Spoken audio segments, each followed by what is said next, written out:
This is Aaron Zaretsky along with Giancarlo Aulino, and for this Vibe Talks segment, we are excited to have with our guest. He is known for his work on Cabbie on the Street, and most recently, he currently works for Bleacher Report. That is Cabbie Richards, aka Cabbie.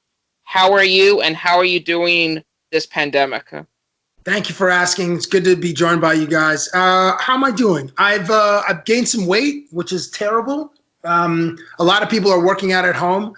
I have not been consistent at all with my workout, so in that regard, I give myself a letter grade of a D-. But other than that, I'm trying to stay sane and positive, and I'm optimistic for 2021 when there will be a vaccine available globally so that we can put COVID-19 in our rear view.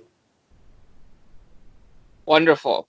Wonderful. And hopefully this pandemic ends soon and get back to some kind of normalcy before the pandemic began. We can all hope. Cabbie, first of all, thanks for coming on. There was a big news last week. Vince Carter's career officially done. Now, I just want to ask you, being in the media and even a fan at the time, what was it like when Vince Carter was at his prime and his peak on the Raptors? And what do you remember most about that? Vince Carter was electric. Vince Carter was box office. Vince Carter demanded to be on the highlight shows every night because his athleticism and his aerial acrobatics were reminiscent of Michael Jordan. And unfortunately, because he went to North Carolina like Michael Jordan, the comparisons have been hanging over his head his entire career. But we loved him in Toronto. And I was at theScore at the time, and Vince and I are around the same age. So watching Vince put Toronto on the map was very special to me and very special to us at theScore and in the Canadian media because we had a legit superstar playing in Toronto. Previously, there were superstars in baseball. We had Roberto Alomar. I don't know if Joe Carter was quite a superstar in baseball, but Roberto Alomar was a legit superstar. Paul Molitor was a star. John Olerud won a batting title. I don't know if he was a star, though. And then, hockey isn't quite as big in the United States as it is in Canada. And obviously, at the time, in the early 90s, in the Jays era, Wayne Gretzky was the face of the NHL, and that's why he was traded to the LA Kings in order to grow the game. So we had a basketball star in Toronto, and we had the purple jerseys and the dinosaur, and it was exciting. There was so much potential with him and Tracy McGrady. When Tracy McGrady left to go to Orlando to be his own man, it was a bit of a step down, but we were still optimistic and hopeful, and our big rival in Philadelphia ultimately stunted the Raptors' progression in the playoffs. But what I remember about that time was being very hopeful and optimistic and seeing the reverberations of the Vince Carter effect across Canada was amazing. And, on the other side, in the Western Conference, we had Steve Nash, not on the same level, but coming into prominence in Dallas and then obviously in Phoenix. He was a two-time MVP. But it was very exciting. And just on top of that too, I had a chance to speak to Tim McAuliffe, so I know his views on Vince Carter, and I also got the chance to speak to Tracy Murray, and he had a different view about Vince Carter. And it's kind of interesting that Vince Carter seems to still have that polarizing view of fans. What would you say his legacy is as a Toronto Raptor and NBA player? Well, his legacy extends beyond the Raptors. His legacy, he influenced the culture of basketball in Canada and inspired many NBA players to pursue basketball as a career and pursue their dreams. From Tristan Thompson to Corey Joseph to Andrew Wiggins, Kelly Olynyk. There are a number of current NBA, Jamal Murray, of NBA players who watched Vince Carter when they were 6 or 8 or 10, and they're like, oh, this guy plays for my team. He plays in Canada, and he's putting my team on the map. So I would say that is a big part of his legacy. Now, what he did on the court, it was special, and certainly you can't – you got to take the good with the bad. The way he departed Toronto will always be a part of the conversation, and at the time, he just didn't want to play here anymore. And he got injured a few times in a row, I believe in the 02-03 season and 03-04 season. So he left on bad terms, but at his peak, he was a very special player and one of the most exciting players in the NBA, which the league needed to lean on its new stars because they were in a post-Michael Jordan era. So the league needed to lean on Shaquille O'Neal and Kobe Bryant and Allen Iverson, and Vince Carter was among those with like Kevin Garnett in order to carry the league forward. And you're probably going to ask about retiring his jersey, and I think his jersey will be retired eventually, but I think Kyle Lowry's jersey and DeMar DeRozan's jersey and potentially even Kawhi Leonard's jersey need to be retired. Oh, sorry, Chris Bosh's jersey and potentially Kawhi Leonard's jersey need to be retired first, and then Vince's. Obviously, Vince's career is done, and his jersey's eligible to be retired, but I think Kyle deserves that honor first. With Cabbie Richards, a Bleacher Report here on Vibe 105. Speaking of the Toronto Raptors, do you think they can go on a back-to-back NBA title run when the NBA season restarts in Orlando, Florida? Anything is possible. The team plays cohesively. They're pretty good at defense. The offensive burden falls squarely on the shoulders of Kyle Lowry and Pascal Siakam and even Fred VanVleet to try to duplicate the magic that we experienced, that we saw in 2019. Kawhi Leonard is a Hall of Famer and a generational talent, so it's going to be very difficult to duplicate his production, his presence on the court, his defensive ability, his defensive effect. But the team, littered with injuries this year, and Nick Nurse has done, and his coaching staff done a great job in managing the talent, managing the injuries, rotating players, and changing the lineups. So listen, Orlando and the bubble experimentation, we have no idea what's going to happen. Obviously, the Lakers and the Clippers are favored, as well as the Milwaukee Bucks, but anything can happen with the coronavirus. And what happens if 6 of the Milwaukee Bucks get the coronavirus at the same time, their entire starting lineup? What happens? The NBA hasn't said it in their 113-page document. There's no language which states what happens if an entire starting lineup or 7 or like a significant portion of a team's roster is affected or test positive for the coronavirus and has to sit out 14 days. Those games are locked in. Like Game 7 of the NBA Finals has to be played on October 12th or October 13th. And then the 2020 season starts on December the 10th or the 12th. It's a short offseason, but those dates are locked in. So that is a catastrophic situation, scenario if, 5 or 6 members of the same team get a test positive at the same time for the coronavirus. And we don't know what's going to happen. So, man, the Miami Heat could win the NBA title. The New Orleans Pelicans, which would be incredible for the NBA, with Zion Williamson as a rookie winning an NBA championship like nobody knows. But in a perfect world, which we're not in, the Raptors have a very good chance to extend their playoff run deep. I'm not going to say they have a great chance to win back-to-back because there's so many variables in this situation, and we're not in a perfect world anymore.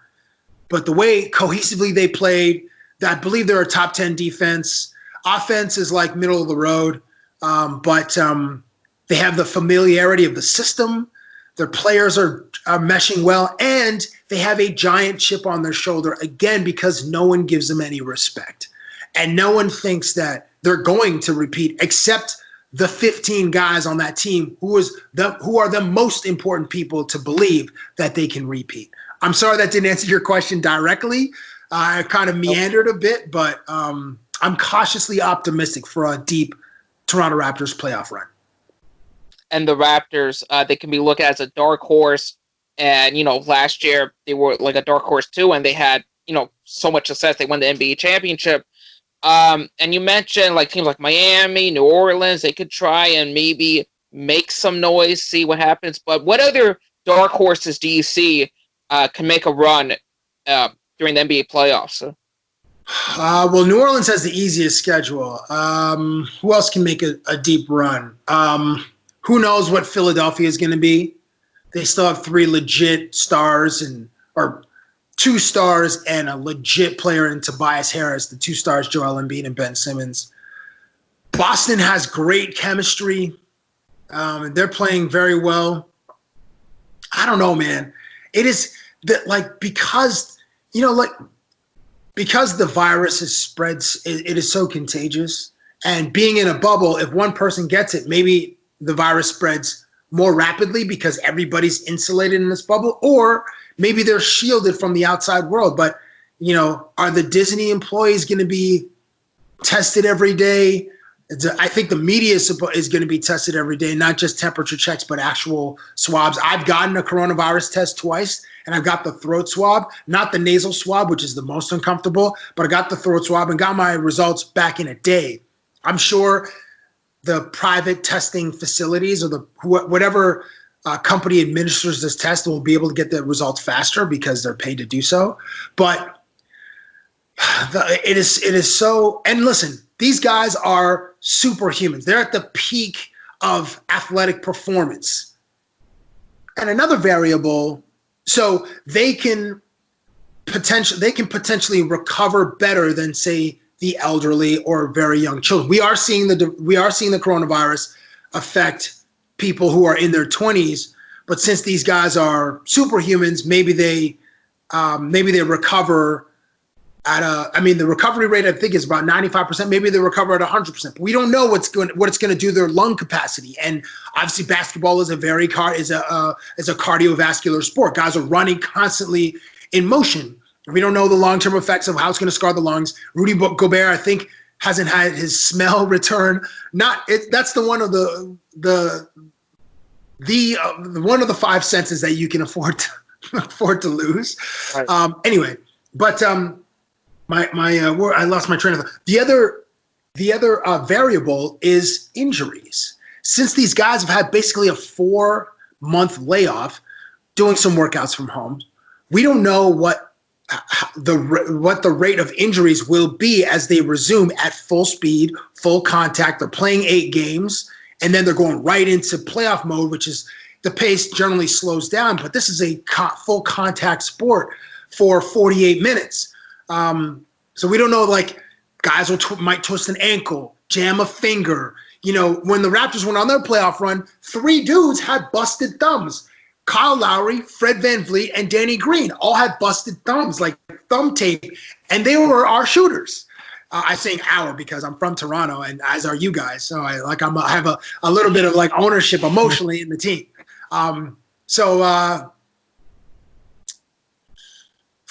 Could Memphis make a run? Could Denver with skinny Nikola Jokic make a run? And it's great that the NBA is testing their players in their home cities now so that the guys can quarantine and, in theory, everybody be testing negative before they enter the bubble. So I don't know, man. It's such a crapshoot. It's literally like a roulette table and then just spinning the little ball around the roulette table. And it's up to chance and where the ball lands on. Oh, boom. Your 2020 NBA champions are the Indiana Pacers. Who knows?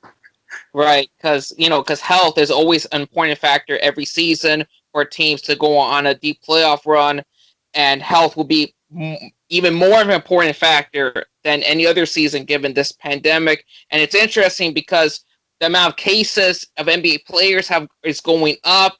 Recently, the Brooklyn Nets have a couple players in Spencer Dinwiddie and DeAndre Jordan. They had now tested positive and most likely won't join the team when the season restarts.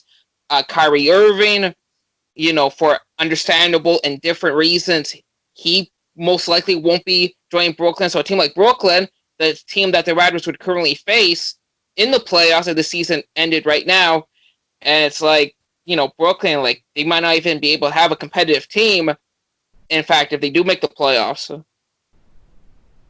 Right. So, yeah, to your point, injuries, it could literally cripple any team at any time. And I guess we'll see what happens on starting July 30th or July 31st. With Cabbie Richards of Bleacher Report here on Vibe 105, Sports VIBEtalks segment. Cabbie, like just on top of that, the testing aspect of this, with Florida, the cases are rising so much, and now the MLS is going to be there too as well at Disney, and all these people are going to be in this small area. Should the NBA consider looking to another hub city if these cases start getting even more out of hand? Whew. That's a good question. At this point, if they're going to start in a month, it's probably too late to up and set up in another city. I know Vegas was an option, and Vegas has the infrastructure of all the hotels, and Nevada hasn't had a positive test of the coronavirus explode like the state of Florida, or more specifically Orange County, Florida, where Disney World is located. That's a good question, man. You know, I believe that a season is going to be played regardless, because there are literally hundreds of millions of dollars that are at stake. And listen, we're talking about America. And, you know, like, they're going to play because money is at stake. And obviously, the NBA is trying its best to create the safest possible environment. And the NBA is giving players the option, like, if you don't want to play, you can. We're not going to fault you. You're still going to earn. I think you're still going to earn your income for those 8 games. I don't believe in the playoffs players get paid, but so they've given some guys an out if they respectfully don't want to compete, like Kyrie Irving, because of social justice initiatives that he wants to be a part of, or if guys, I believe it was Trevor Ariza, wants to spend time with his son, with his young son. You want to spend time with your family, or you're gonna. If a team makes it to the finals, for the first 2 months, I believe families are not permitted. I believe it's the first 8 games and then like the play-in round and like the first. So it's about 2 months until family members are allowed to enter the bubble. And then those family members obviously have to be tested as well. But for some guys, like, they may not be able to see their friends and their extended family for like 4 months if you make it to the finals. Guys who don't have kids, or who don't have a wife or whatever, or partner. So that, mentally that could really weigh on a person. And there's no gauge for mental health, because it's not like, oh, you got a twisted ankle or you have a separated shoulder and there's a timeline. We could put you on a timeline for your recovery. Like, when you're dealing with your brain, there's no timeline for recovery. We're human beings. We're not robots. And these aren't like broken bones or torn ligaments. So that's another thing to consider. It's risky, but you know what? I think the majority of NBA players want to play, even in these crazy circumstances, which nobody signed up for. But hey, this is the world that we live in. The guys want to play. And to a guy like LeBron James, whose legacy is extremely important, for him to win a championship on a third team and be the alpha dog on a third team, that's unprecedented. And LeBron, who unfortunately has Michael Jordan comparisons, who has been living in Michael Jordan's shadow his entire career, for him to get another ring is very important to him. And another interesting aspect of this is also the viewership side. Like, TV production is going to be looking at other leagues, the way they've experimented with it. The UFC's experimented with one way, WWE and like pro wrestling, they've had some sort of different thing with their talent being as fans in the audience. So do you think the NBA might experiment with something like that? Maybe have team personnel scattered around the Disney basketball court? Or will they have some things where everybody at home can hear some of the language that some of these players are going to be saying, the trash talk back and forth, and have it similar to what Michael Jordan had and the Dream Team when they had like a scrimmage? Right. I would love that. I want to hear, like, if the NBA is like, okay, you can listen to one player's mic for the entirety of the tournament for $99 a game, or $99 for the whole tournament, or $4.99. I'm buying the Russell Westbrook I'm buying that audio, because I want to hear Russell. I want I want to hear Russell Westbrook at his 100% unfiltered self.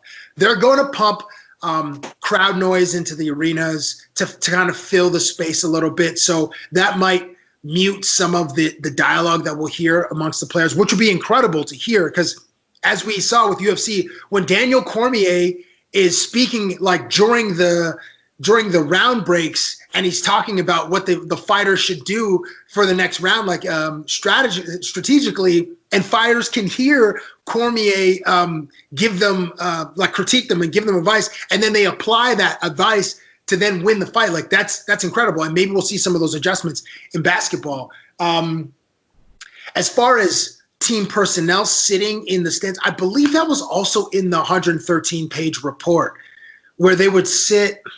I believe the players who are playing, no masks, but the team personnel sitting one or two levels or seats, rows behind them, have to wear masks. But as far as scattered in the arenas, that's interesting. I know in baseball they're going to do that with their teammates. They'll be scattered in the seats. I would love it. You know, soccer is doing it pretty well. Is it soccer or Korean baseball where they're putting cutouts? It'd be cool if like each team, I think it's like the season seat holders send photos of themselves, and those photos will be printed on fake people in the arenas. So like, which will take the not the grounds crew, but the arena crews like forever to set up. But it would be cool if you were a season seat holder, you're spending hundreds of thousands of dollars on season tickets. You're like, oh, there's my face. Like just to give the arena a little bit of texture and a little bit of, I don't know, ambiance, I guess. It might look weird, but I don't know. Anything they can do to kind of replicate a real life environment might help the players, but or help the TV audience. The players will be like, this is ridiculous. I can see that these are cutouts, but the TV audience, it might do something psychologically like, oh, it's not that much different than a full stadium of screaming fans. With Cabbie Richards here on Vibe 105, along with Aaron and Giancarlo Aulino. Cabbie, you are most known for your work on Cabbie on the Street, which is a program that tackles the lighter side of sports with various athletes. How did that program come about? I was a student at Ryerson and an intern at theScore. I was in the radio and TV program. In my second year, I started an internship, and I was just writing scripts for the hosts at the time. And after about 3 years, I pitched an idea to be a man on the street with help from Steve Koulias and Lisa Bose, who were weekend anchors. And they urged me like, to add this man on the street segment to their weekend highlight show. So I went and I shot a piece just asking random Canadian sports questions. My very first one, which never aired, it was just like a pilot, was about Toronto losing the 2008 Olympic bid to host the 2008 Summer Olympics, which went to Beijing. Showed it to the boss. He's like, oh, it's okay, do another one. I did another one about the national anthem being played before sporting events, if we should continue this tradition. And fans were kind of, it was like 50-50, like some people, you know, because we don't really hear the national anthem once we finish high school. And then at the end of the piece, I edited people singing parts of O Canada, and then I was also singing O Canada, and in a clip I was singing to a baby in a stroller, and then the baby started to cry. So my boss is like, this is funny. So that was the very first Cabbie on the Street, which aired in July of 2001. And then the segment just continued. It was on Sunday nights, and I would just go to random places around Toronto. I go to a lot of university and college campuses because the people there were my own age, and you could find a lot of people to interact with. I would just go to various neighborhoods in the city. I'd go to Jane and Finch. I'd go to the Danforth. I'd go to the beaches. I'd go to Bloor West. And a couple of times we did a road trip. We did a road trip to Montreal, and we got press passes, and we saw a Marlins versus Expos game in the cavernous and empty Olympic Stadium. I actually played catch with a pitcher named Brad Penny. At the time, you weren't allowed to do that. You weren't really allowed to interact with players like that, but I was like, hey, you want to play some catch? He's like, sure. And I didn't know any better, but I did. And then another time we went on a road trip to Boston. We got credentialed to go to a Patriots game, a Patriots-Packers game when Brett Favre was still on the Packers. Packers washed them. I guess Tom Brady would have been the starting quarterback at the time. Now I think about it, but we didn't go in. I didn't go in the Patriots locker room because they lost like 28-3 or something, and I was doing like fun stuff. And being in the losers locker room, not fun at all. So we did think about not pregame, but tailgating, and ate some oysters and saw a bunch. It was cool. So that's how it started. It was like very much, and I worked for free for like 6 months, and I got someone at theScore to teach me how to edit. So I would edit my segments on Saturday nights because I wasn't much of a partier. I was a student. I was a broke student living in a 1-bedroom apartment with a roommate in Toronto. So those Saturday nights, I would go into an empty suite around 10 p.m. or sometimes midnight, and I would edit overnight till 10 a.m., and then I would work my regular script writing shift. And then that evening, the Cabbie on the Street segment would air. So that was how it started. And I was in grind mode right from the jump, and I still am now. And it's a unique experience to see the later side of athletes come out of them. And over the years, you interacted with the late Kobe Bryant, who tragically passed away with his daughter Gianna and 7 others in a helicopter crash. What is your favorite moment interacting with Kobe Bryant?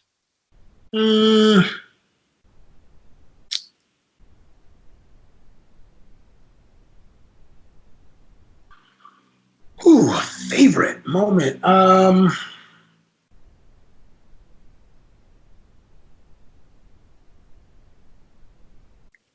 That's a great question.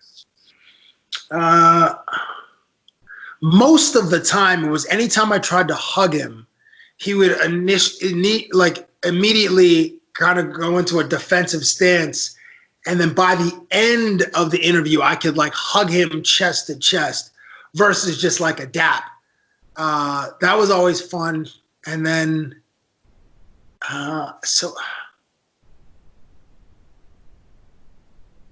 having him, he always called me Cabster, which was fun.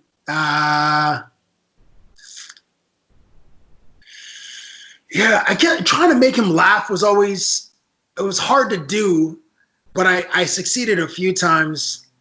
I guess just seeing him, just like in an interaction, whether it was like 30 seconds or it was like half an hour, just seeing him was always brought a smile to my face. I can't think of one favorite thing. I guess maybe trying to hug him was like my most favorite part of interacting with Kobe. Because with Kobe, like he's one of those guys that's always in work mode, like stealth mode kind of thing, where it's like, don't bother me kind of thing. So just to see that later side come out of him, right, and trying to hug him, whatnot, that was just really cool to see how just that unfolded, and he embraced you, which was really cool. Thank you. It took a while, but I wore him down, and eventually he let his guard down and let a fat reporter from Toronto accost him a couple times every year. We're here with Cabbie from Bleacher Report here on Vibe 105, Sports VIBEtalks segment. Giancarlo Aulino, Aaron Zaretsky. Cabbie, just on top of that too, like, did you push back at all? Because you did something that's a huge risk. Like Kobe, even Michael Jordan, like these are two of the biggest stars in the world at the time. And like, was there any people coming up to you like, hey, you can't get too close to these guys, like watch your distance? Like, what was that like at the time? The only thing I heard was the very first time I interviewed Kobe, the director of media relations for the Los Angeles Lakers, her name is Allison Bogley. She asked Jim LeBombard, who at the time was the director of media relations for the Toronto Raptors. She's like, who is this guy? Why is he bugging Kobe so much? And Jim, so this is like the Lakers were in Toronto, and that's where I met Kobe for the first time. So I actually interviewed him 3 times on that day, the day of the game that they played Toronto. So that was the only time, and he vouched for me. He's like, he's harmless. He's just like a local reporter. He's a little bit strange. And then with Michael, I was just told both times that I interviewed Michael, like he was not doing interviews with anybody that day. So I just kind of, waited it out and just found a time to jump in to speak with him for like a minute or like a minute and a half every time that I did. Just made it short and sweet because he's playing golf and he doesn't really want to be bothered. And also we're told in no uncertain terms, you cannot interview Michael Jordan. And I was recently emailing his manager, this lady named Esty Portnoy. And I was like, hey, I'm trying to get an interview with Michael as The Last Dance was airing and Michael wasn't doing it. He did one interview with Good Morning America and that was it. And I sent her a photo in the segment of the last time I interviewed Michael, which was in Las Vegas. It was on a golf course. She's like, I can't believe you slipped through the cracks that day because there's a photo of me like hugging MJ, which I'm going to do that because when else would you ever be able to hug Michael Jordan or Kobe Bryant? You got to take a shooter's got to shoot. And she's like, you slipped through the cracks or something. I was like, yeah, there was a glitch in the matrix. And that's how I was able to get next to Michael. And I brought him this really stupid Photoshop and it was really terrible, but I was like, what else can I give to Michael Jordan? And then I asked him about the song Ninjas in Paris with Jay-Z and Kanye, and his name was listed. Jay-Z goes through the famous Michaels, Jackson, Tyson, Jordan, Game 6 is the one part. And he's like, oh, it was a blessing to be in the song or whatever. But nobody, and Esty Portnoy, like I didn't hear it from her, like nobody can interview Michael Jordan. It was just a known thing before we showed up to the golf course. So she didn't tell me explicitly, and Allison Bogley didn't tell me explicitly, like, don't touch Kobe Bryant. The only person who told me that was Jim LeBombard. Playfully, he's like, don't touch the players. Because that's part of it's like a disarming thing that I would do. I would hug the guys. I'd put my face on their chest. Some guys, if I was tall enough, I would put my face on their face. So I do that with a lot of hockey players. I would, like, put my nose on their nose. Actually, this one time, Ricky Foley, who was with the Toronto Argonauts, won a Grey Cup with them. Like one time we were like face to face like this, and then he like rubbed his nose on my nose, and it kind of freaked me out because no one does what I do back to me. No one's that annoying, and I realize how annoying I am. But I create this awkwardness because hopefully the audience enjoys it. Because awkwardness sometimes is funny, sometimes it's very cringe, which I admit I'm cringeworthy. But it was just to try to entertain the audience and also entertain the athletes. And like during your time at theScore, like so many people have come out of there, like yourself, Tim and Sid, Steve Koulias, Kyprios. Like, what was it like being around all these people at the same time when you're all coming up into broadcasting? And did you think there was something at theScore maybe that shaped you into being the broadcaster you are today? That part, yes. We were very competitive and we were very young, so we could try a bunch of different things at the traditional networks like TSN and Sportsnet. I mean, Sportsnet was established after theScore, but Sportsnet was owned at first by CTV, so it had the backing of a huge media broadcaster. And theScore was owned by one dude who it was very small. We didn't. theScore had broadcast rights for baseball in the late 90s. And then, but, TSN had hockey and Sportsnet had the Toronto Blue Jays, and I had some hockey rights as well. So, we were like a very small network. And I don't think Kyprios started at theScore. I mean, it was like Sabalski, Elliot Friedman. Maybe you're thinking Elliot Friedman, who's also at Sportsnet. So we had so much talent. And I got to give a shout out to Anthony Ciccione, who was our boss, who identified the talent that he then elevated to put on theScore, because it was largely his network. I mean, he was in charge. He wasn't the owner, but he was in charge. And Martine Geyer, Sarah Orlesky, Jermaine Franklin, who else started there? That's still on TV. Adnan Virk, who was at ESPN and now DAZN.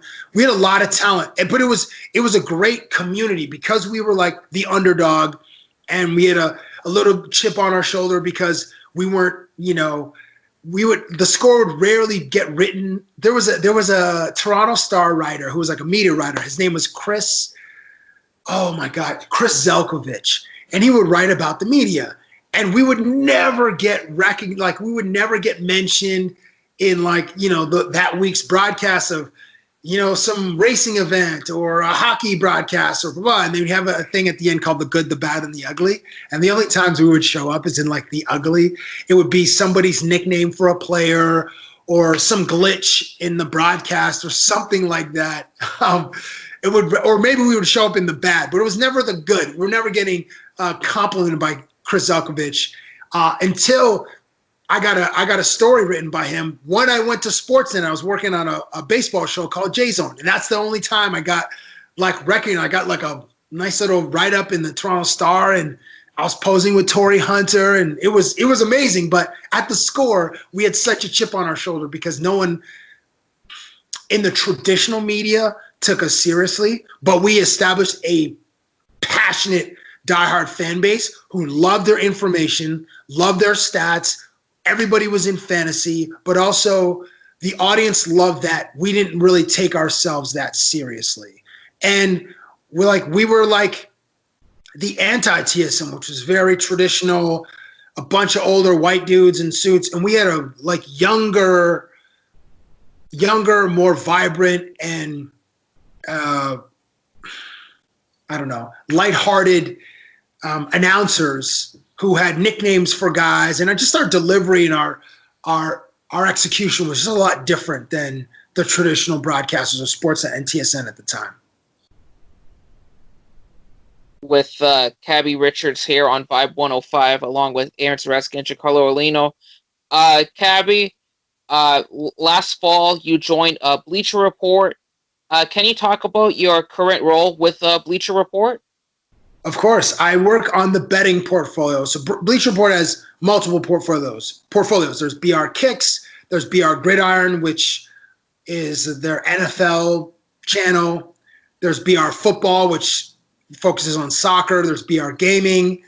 There's BR Hoops, which focuses on the NBA and college basketball. There's House of Highlights, which focuses on like high school and up-and-coming basketball players.